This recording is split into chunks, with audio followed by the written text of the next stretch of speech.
Put football rivalry jokes aside, the escalation between Barcelona and Madrid is no game. A sea of supporters of Catalan independence turning out Monday in the streets of Barcelona to support a second attempt at an independence referendum. Will gauge support within Catalonia for a break-off from Spain. And like the one in 2014, the courts in Madrid have already forbidden the October 1st vote.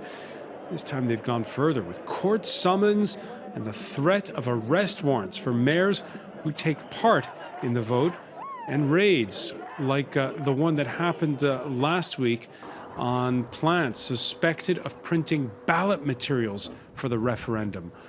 Why the more aggressive tack on the part of the Spanish government? How far will the escalation go? What does the standoff say more broadly about today's Spain, what with much of the argument over redistribution of wealth and a democracy where the financial crisis has contributed to a splintering of the political landscape? Today in the France 24 debate, to vote or not to vote in Catalonia. We'll be joined from Barcelona by economist Oriol Atmat, a member of the Catalan party for the Junts pel Sí list. How does that translate into English?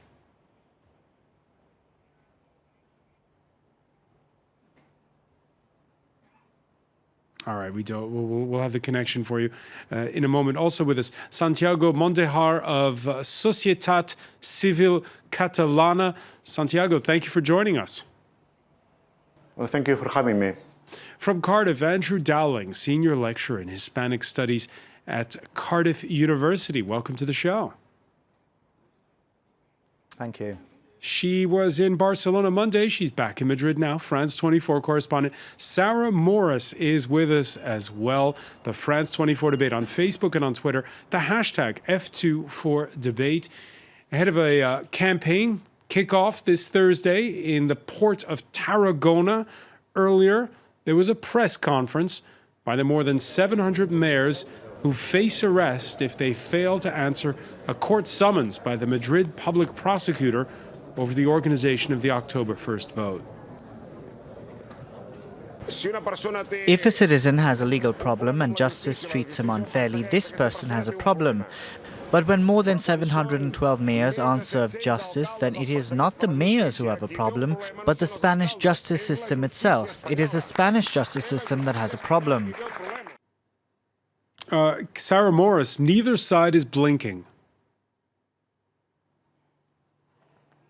No, that's right, because this referendum that Carles Puigdemont, the head of the Catalan government, says he will go ahead and people will be able to vote whatever happens. But Mariano Rajoy has repeatedly said, the Spanish Prime Minister has repeatedly said that nobody will vote, unlike 2014, that measures will be taken.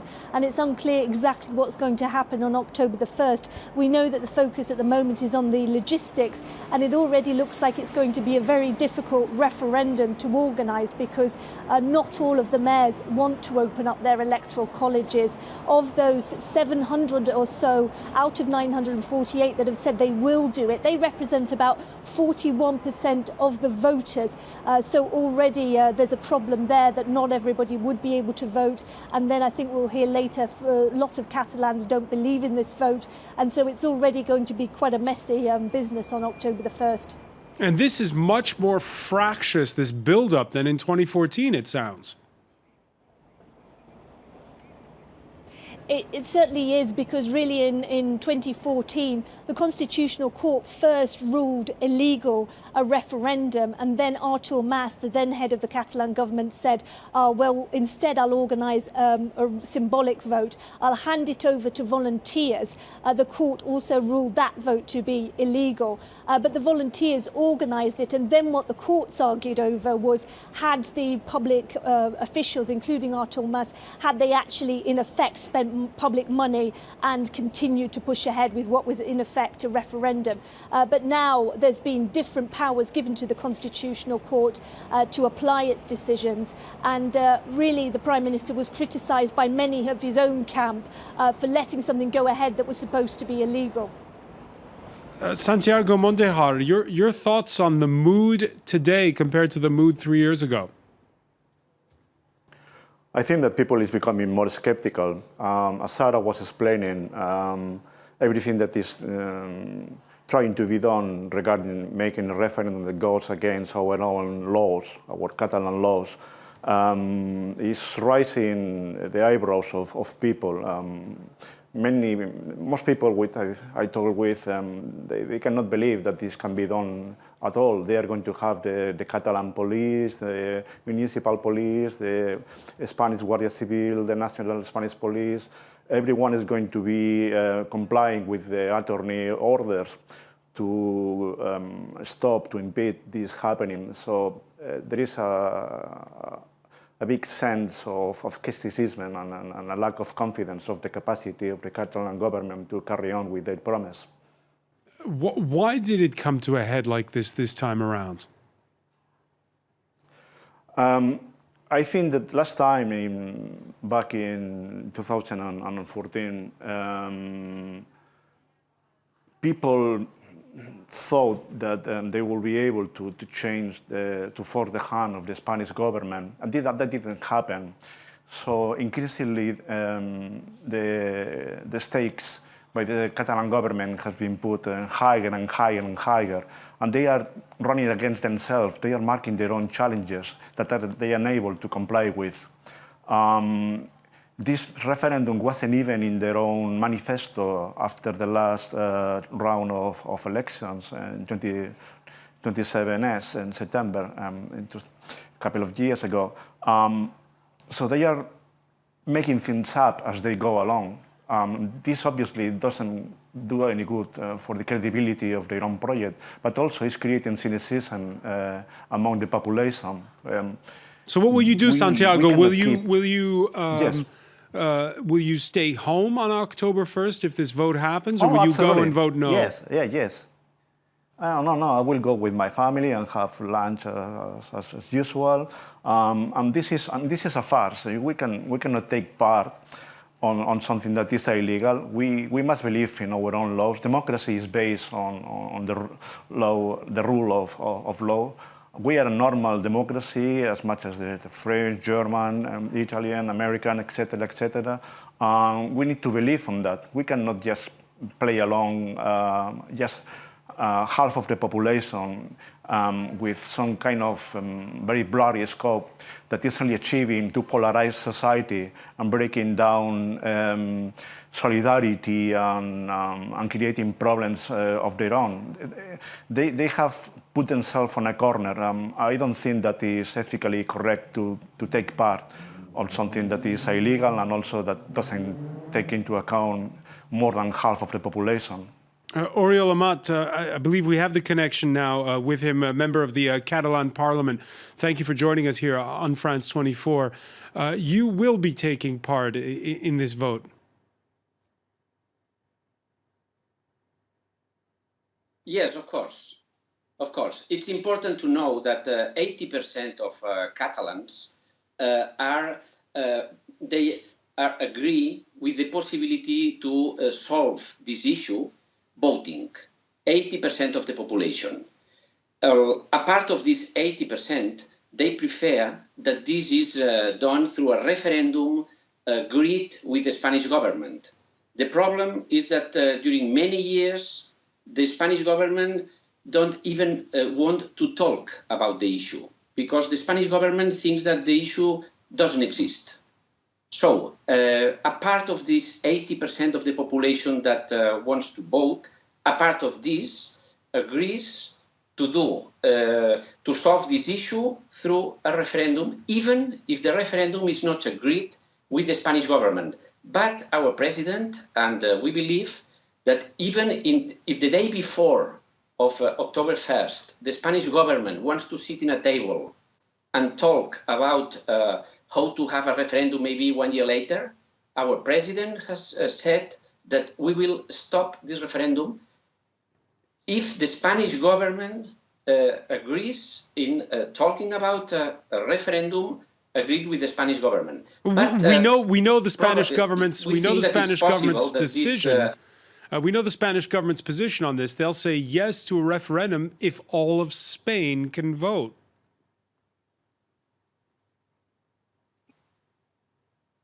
Yeah, but this is, we believe that Catalonia is a nation. We can remember that the Catalan parliament, which was started in the 11th century, was one of the first parliaments in the world. We believe that we are a nation, and we are, as the Scottish or the people in Quebec, we think that we must decide on this, and this is our decision, and we have a right to do this. This is a human right.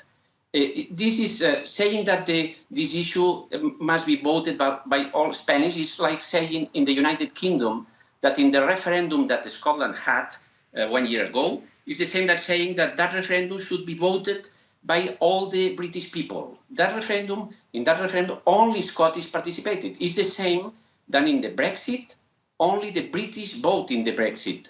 If Britain wants to leave Europe, do you think that all Europeans need to vote to that? So we think that this is a Catalan issue, and we think that we are a nation, and we think that we have the right, it's a human right, and the Spanish government has signed the human rights which recognize the right to decide, the self-determination right.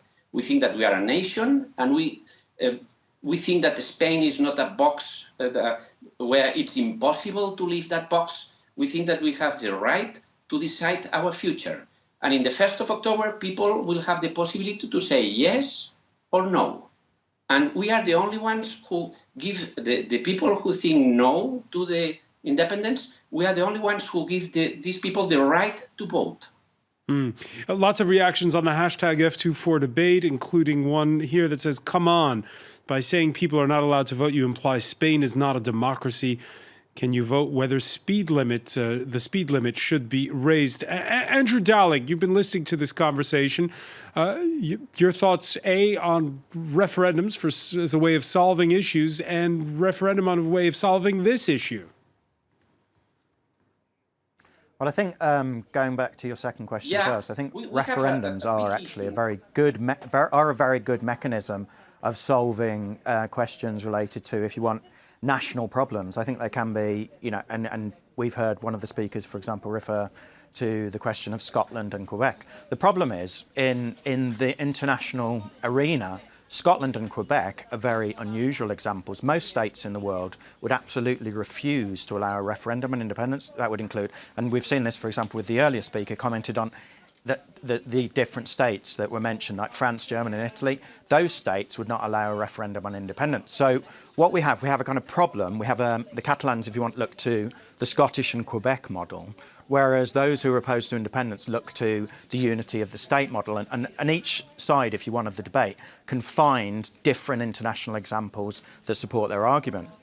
The problem is Spain has a serious political problem, and there has to be a mechanism to resolve the problem. I think the proposed referendum in less than 3 weeks' time, in 2.5 weeks' time, is not really yet the mechanism to do that. I think one day there will have to be a real meaningful referendum that is accepted essentially by the opponents of independence, because the problem will be whatever kind of vote is possible on the 1st of October, the most likely scenario is that those opposed to independence just don't bother showing up because they don't accept the legitimacy of that referendum. And that's a problem that happened in the vote held in November 2014, and it's still very unclear what will ultimately happen in the next 2.5 weeks by the time we get to the 1st of October. But in my view, the least likely scenario on the 1st of October is that we will see a meaningful, internationally recognised referendum. I think that's highly unlikely as an outcome. Yeah, among those sitting the fence, the Podemos-backed mayor of Barcelona, Ada Colau, who was seen Monday at that rally with the pro-independence regional leader that took place. Now, in a radio interview on Wednesday, she said she would facilitate the organization of the vote, even if personally, quote, she doesn't think this referendum is what Catalonia needs. Last week, the mayor wrote a letter to the president of the regional parliament saying the following, that she said in it that we want to guarantee participation without putting the institution and the civil servants at risk. Sarah Morris, what can you say about the position of the mayor of Barcelona? it's been absolutely key in some ways, because the Barcelona voters make up 20% of the census. So for this referendum to have any validity, really the pressure from the pro-independence camp was on Ada Colau to take part, and she's just agreed and has tweeted to say that there will be the possibility for people in Barcelona to vote, and she says that that the civil servants won't be at risk. And now from that, what we don't know is why won't they be at risk when anybody who facilitates this vote could face charges from the court. It may well be because the majority of the electoral colleges in Barcelona are actually owned or managed by the Catalan government. So maybe that's how she's getting around it. But Podemos, the anti-austerity party, is has a more ambiguous grey position on this whole thing. They say there should be a referendum to settle this issue, that they would like to see a referendum agreed with the central government and the Catalan government, but this one is not the right way forward. But there's a lot of different factions in Podemos, particularly in Catalonia, so it's not always easy to find out where they're coming from. All right, uncertainty over the vote, uncertainty among the parties in Madrid. When we come back, we're going to see how it's weighing on the political landscape, both in Catalonia and in Spain. Stay with us. You're watching the France 24 debate.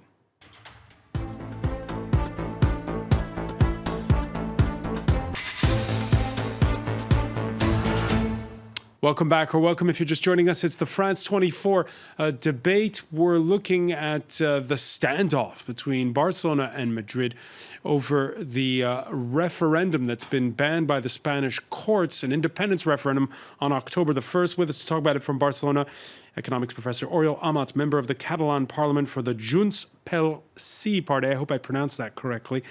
Santiago Mondejar of Societat Civil Catalana, from Cardiff.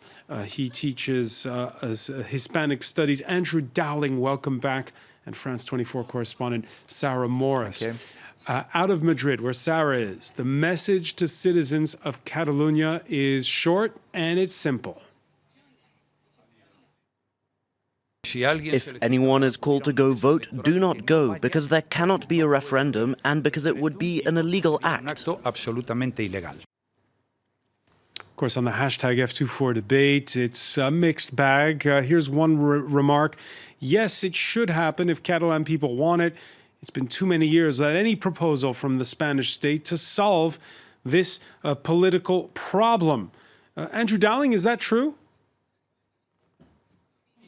Yes, it is, actually. The Catalan problem has grown and grown and grown since 2012. And essentially, if you had to list the responses from the Madrid government of the Conservative Popular Party to the growing protests in Catalonia, you would find yourself with an empty sheet of paper. They've offered nothing. So you can contrast that, for example, if we go back to the atmosphere in Scotland in 2014, the summer of 2014, when the referendum appeared to be very close. The British government went on a charm offensive. It offered Scotland new legislation, new measures. In fact, there was a kind of almost a campaign of what we can call love bombing. We love you, Scotland.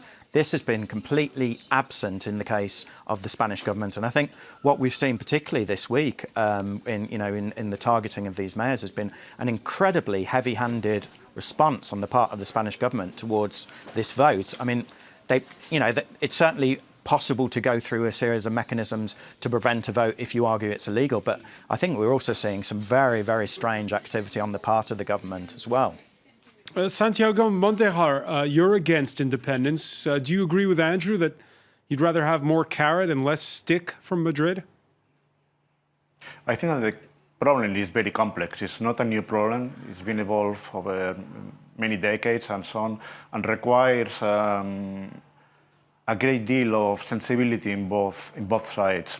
I think that it's also important to remark that the current response for the Spanish government and the state, generally speaking, is actually a response to something that happened in the Catalan parliament very recently, which was effectively applying the same kind of solution that Nicolás Maduro has applied in Venezuela. They are effectively denying the opposition, the Catalan opposition, any voice in the rules that they have kept hidden from the rest of the members of the Catalan parliament to be debated, and they are imposing. The whole thing is, once you reach a situation where a political party, a group of political parties, a coalition effectively giving support to a regional government, already decides whatever is the outcome of the referendum, whatever the case, they are going for independence and they don't want to discuss any alternative. There is nothing much that apply in the law. Having said that, I think that this problem, as the previous gentleman was saying, needs to be solved politically by all the parties involved. Will require a change or an amendment in the Constitution. We probably will require some kind of clarity law as the one that they have in Canada. And it's also important to remark that the situation both in Scotland, in the UK and in Canada is completely different. Our constitutional system has nothing to do with the United Kingdom Constitution. It's compare pears and apples. It's really not helpful to try to do those kind of comparisons. We live in a different constitutional set. We have a different history. We also have a history of many civil wars. We just came out from a dictatorship of 40 years. We need to be very careful dealing with all those things. Need to be very careful. Oriol Amat, you agree that at the end of the day, there can be a mediation, there can be a middle ground, or is it independence or bust for you?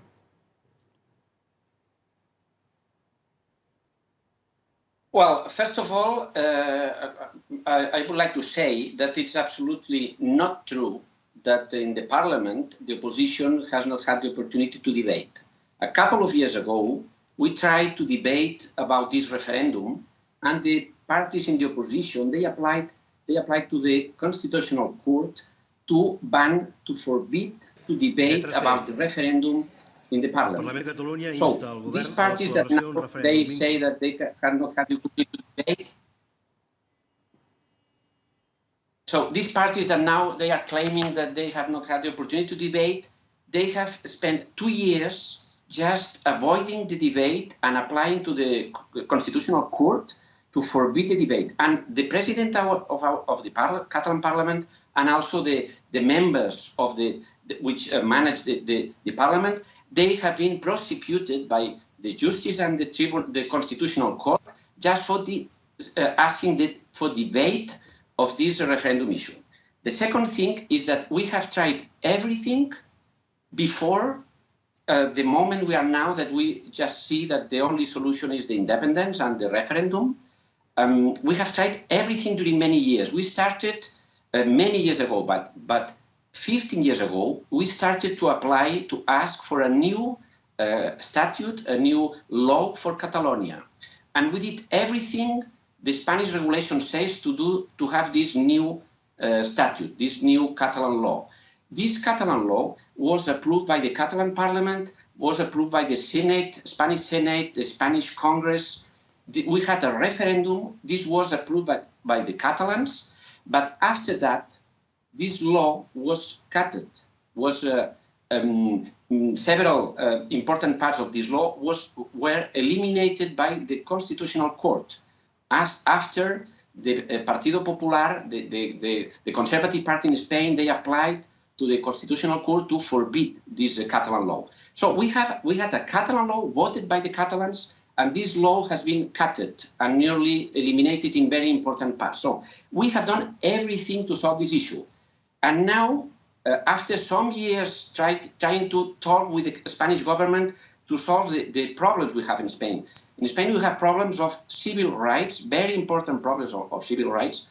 And also we have a big problem is that we have a state who works against Catalonia during many years. We have tried to solve that. We have asked for a negotiation. Our president, for example, a couple of years ago, presented a list of 41 issues to be solved. One of them was the referendum. Let me ask you about this, Oriol, because the issue that Oriol Amat, the issue that's come up the most, at least in the international press, is taxes, where they say people in Catalonia feel like they pay more for Spain than Spain gives back. Is that the reason why there's this independence vote? There are many reasons. The most important one for me is a reason of dignity. We have the desire of being. We have the will of being. That's the first issue. We have other issues apart from money. Another issue is the language. We have our own language, and we have the Spanish government who fights against our language for many years. When I was a child, for example, in many places, the Catalan language was forbidden. So we have a problem of dignity, a problem which has relation with language, culture, but we have other problems. If we talk about economic, that's, again, a big problem. To give you but some it's not numbers, the biggest problem, is what you're Catalans, saying. We are 16% of the Spanish population. It's a big problem, but I would not say that it's the first one, but it's a big problem. Let me give you a couple of data. We are 16% of the population, but we pay 19% of taxes, but we get only 11% of the Spanish spending. The budget for spending, without considering social security, we just receive, we are the 16% of the population, we pay 19% of the taxes, but we get only 11% of public spending in Spain. If you come to Spain, you will see that in Catalonia, almost all high roads you need to pay for the highways. In the rest of Spain, in most of the high roads, you don't pay. I can give you thousands of examples. All right, so Catalonia feels neglected. Let me just bring in Sarah Morris on this. Sarah, a decade ago, it would have been the Basque country that seemed the most secessionist. Why is it that that's all changed? Well, some critics would say that the Catalans want exactly the same privileges as the Basque country. They want that right to retain their own taxes. Those figures there that were just given, the Spanish government and other critics of the independence movement dispute those figures, and in fact the Spanish government says 1 in 5 euros in infrastructure goes up to Catalonia. They also say that they have an airport which competes with the Madrid airport. They say that it's the only autonomous region where all 4 of the capitals of the provinces are connected by the high-speed train. So lots of economists would dispute those figures that have been given, and there's a continual battle of figures about whether Catalonia is poorer. It is a generator of income, but it also has one of the highest debts and borrowed 67 billion euros from what's being called the liquidity fund. During the height of the crisis, the markets were actually closed to the autonomous regions. It was very difficult for them to get funding, and the Spanish government had to use the funding that it was getting from the European Central Bank, and it had to create special funding so that it could provide these suppliers. One of the things that the Spanish government has recently done is threatened to manage that funding to the suppliers directly. Some of the sources at the government are saying they will look into that because they're not happy about providing funding to the Catalan government to be used on a referendum that the courts have ruled is illegal when it's supposed to be going for essential services. All right, we heard from the Spanish Prime Minister a short while ago. For the first time on Wednesday, we heard from the King himself weighing in on this argument. To those who are outside of constitutional and statutory legality and who divide society, I say I'm sure that the rights of each and every Spaniard will be preserved. The Constitution will prevail over any breakage in our shared democracy. Andrew Dowling, your reactions to the King's remarks and to what we heard a little earlier from Santiago Montejar about how the history of Spain is very different from other places where we've seen independence referendums. Well, I think the problem with history is that people can be selective in how they use it. So, well, in fact, everybody's selective in how they use it. So, you know, depending on who you are, where you stand politically, you can find in the past evidence to support your story in the present. So, you know, the Spanish institutions of the state tell a story of a happy, harmonious Spain where everybody's lived together happily. Obviously, if you're Basque or Catalan, you've got a very different story to tell, and both sides can provide evidence to back up their story. But I think if you want moving forward and thinking about some of the things that have been said in this debate, I think last week was very interesting, and I agree with some of the points made by Santiago, that there was a lot of negativity surrounding the Catalan independence movement and some of the things that went on in the Catalan parliament. But I think this week, in a very fast-moving situation, the atmosphere has changed again, and the criticism of those people who, if you want, aren't quite so implicated in the debate is heavily criticism of the overreaction, the heavy-handedness of the Spanish government. And I think whatever happens in the next 2.5 weeks, a real question that Spain will have to ask itself after the 1st of October is, do you love the Catalans? Do you love their culture, language, identity? And if you don't, if you can't show that you love them in that sense, why should they stay? And I think that is the most, you know, important issue that Spain, the Spanish government and the Spaniards in general are going to have to ask themselves, whatever happens in the next 2.5 weeks. Andrew, you heard Oriol Amat mentioning, for instance, the argument about language being suppressed in the past, the Catalan language. What's the status now when it comes to recognizing Catalan culture and its language?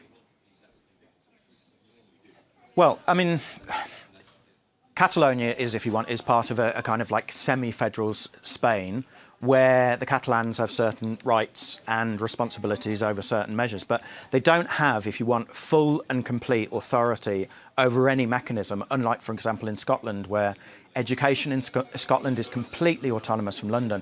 And I think what the Catalans resent is interference from Madrid in their own attempt, if you want, to build their own education system, their own attempt to build various mechanisms that they consider important. They don't have complete, if you want, separation in terms of like everyday powers, that because Madrid can still interfere. And I think it's this interference from Madrid in sensitive issues like culture and language and identity that particularly irritates many Catalans. Santiago Montejar, do you agree? No, I disagree entirely. The Catalan government has full control of education in every sense. The curriculum is not set by Madrid. The inspection is run in Catalonia. Universities, schools, culture, everything is in the hands of the Catalan government. And besides that, there is an issue here. It's a big elephant in the room, if you will. More than half of the population in Catalonia has a brotherhood with the rest of Spain. The most common surname is the same as in the rest of Spain. It's Garcia, Martinez, and so on and so forth. So there are many people which first language or mother tongue is Spanish. Therefore, there is also a need to gather for that people that has a dual identity, if you will. And precisely, that's a point that I want to remark as well.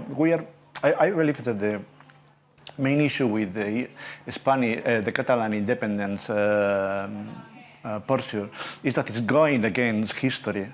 We are in the European Union. We are trying to come together, to unify a continent despite having had wars and nationalism and differences and so on. All countries are giving away something. We are in the era of politics without sovereignty. We are just giving more and more power to Europe. We are getting into a world where these local differences are not going anywhere. Catalan is a very mixed society. As I said earlier, more than half of the population has a Spanish origin from the rest of Spain. They have Spanish as the first language, and they read Spanish, they see Spanish TV, read Spanish books, and so on and so forth. So these people also have rights. Otherwise, we are converting this in an ethnic matter, where we are saying that one language is more important than the other, and that's not quite the case. All right. On Wednesday, you mentioned Europe. The president of the European Commission, Jean-Claude Juncker, making remarks in an interview on the same day that he gave his State of the EU speech about Catalonia, published in La Vanguardia. In that, he said, he said in his remarks, in the EU, everyone has the right to express themselves as long as they respect the fundamental laws and the values of a democracy. Sarah Morris, how do you interpret those remarks?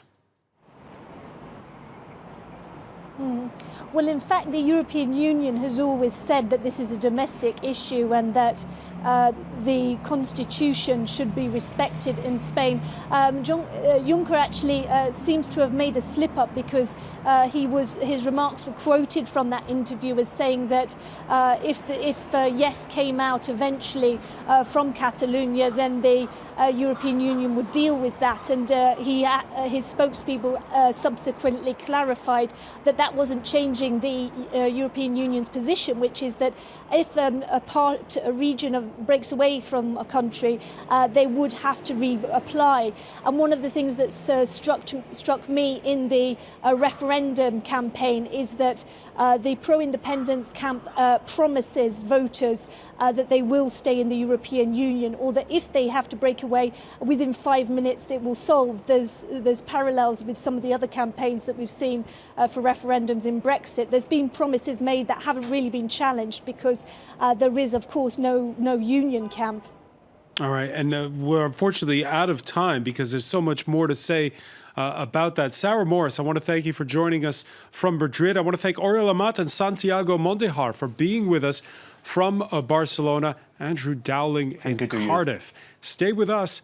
Media Watch is next.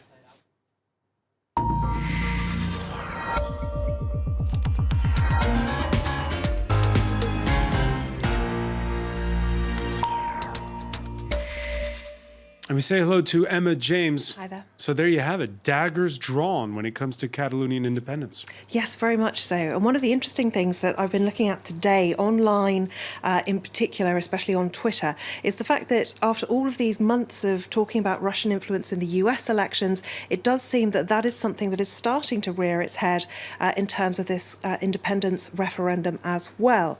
Sputnik, which we all know is very much a state mouthpiece for Russia, a propaganda outlet, some people would describe it as, they seem to be surprisingly fascinated with this story. There are an awful lot of articles about Catalan independence that you might not necessarily expect to get such a sort of heavy rotation really on a website like this. Not saying that the articles are untrue, but it just seems a little suspicious that there is quite so much interest in it. This is another article that they're carrying today, both of these articles written today, and it has to be said that obviously the Spanish authorities are giving them plenty of material to go with, really, in their bid to suppress this independence vote. But this is an article that not that many people have been reporting on, this story of the independence referendum website being shut down. Sputnik have taken up that particular story. It's also been tweeted by WikiLeaks.